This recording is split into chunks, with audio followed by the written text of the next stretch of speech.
लय का कहा, लय तावद अखंड वस्तु अनवलंबनेन चित्त वृत्ति निद्रा। माने जब थोड़ा सा मन ठहरने लगता है ना, तो अज्ञान इतना गाढ़ा है वो तुरंत उसको नींद में गोता लगवा दे। ये हो गया लय।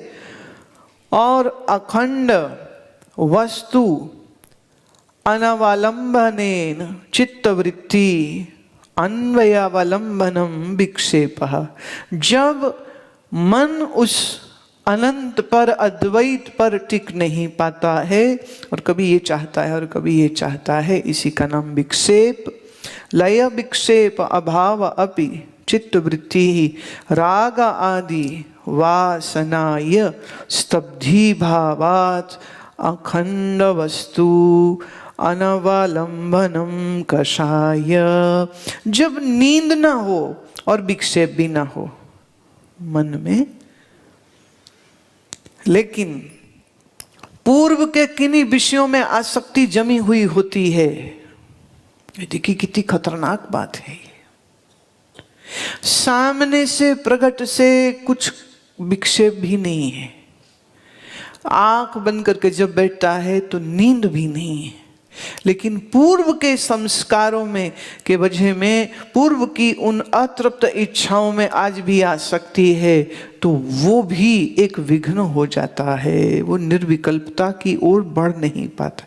Deep latent desires are there which will create this very uncomfortable zone in one way. नींद भी नहीं, विक्षेप भी नहीं, पर फिर भी कितना घोर कोहरा छाया हुआ। जैसे कोहरा जोर से छा जाए ना तो कुछ दिखता ही नहीं, 1 फुट दूर भी नहीं दिखता। तो पूर्व की जो अतृप्त इच्छाएं हैं, इनका कोहरा मन पे छाया रहता है। अब वो कब कौन सी इच्छा की चिंगारी आग बन के इतने जोर से लग जाती है, जैसे एक बड़े अच्छे, देखो सारे ही अच्छे होते, मैंने तो ये देखा, जो भी हमें मिलता है वो अच्छा ही होता है। हमें आज तक कोई बुरा मिला ही नहीं। बुरे लोग हमें क्यों मिलेंगे, हमें अच्छे ही मिलते हैं। अब जो अच्छे अच्छे लोग जब आते हैं तो हमें लगता है कि चलो अच्छी बात है, अब सतपथ पे चल लें, साधना करें, ज्ञान सीखें, समझें, समाधि की डगर पे चलें, आत्म साक्षात्कार की ओर चलें। पर चलते चलते में विक्षेप आ गया, मैं ये करना है, गाड़ी मुड़ गई, डिटूअर कहीं और के और ही पहुंच गए। फिर वो 10-12 साल बाद फिर वापस मिले, गाड़ी फिर घूम के आई हमारी ओर। इस 10 साल में क्या किया, कई कुछ किया संसार का काम। कहीं से थप्पड़ पड़े, कहीं से धोखे खाए, कहीं से पैसा नुकसान किया। सबसे बड़ी बात, समय का नुकसान हुआ। और जैसे कांच के शीशे पर ऐसे स्क्रैच करते रहो, स्क्रैच करते रहो, तो एक टाइम ऐसा आ जाता है कि स्क्रैचेस रह जाते हैं और शीशे में शक्ल भी नहीं दिख पाती। फिर संसार के व्यवहार में यही प्रॉब्लम है। आप जितना अधिक व्यवहार करते हो, ये मन रूपी शीशे पर ये स्क्रैचेस, ये धारियां पड़ जाती हैं।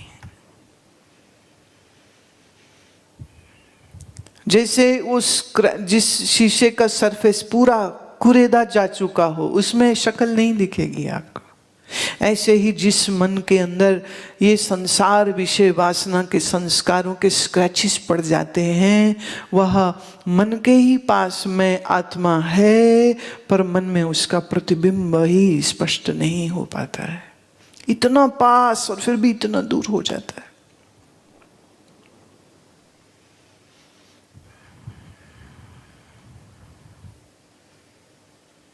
मन की आदत बड़ी बुरी है। मन जो देख लेता वो भूलता नहीं। सो इंद्रियों के द्वारा जो व्यवहार करता है वो सब कुछ इस मन में आके पड़ा हुआ है। हर चीज ने एक लेयर बना दी है। तो ये layer after layer after layer after. The mind is totally smeared with the dust. अब इसमें मैंपन स्पष्ट कैसे होगा?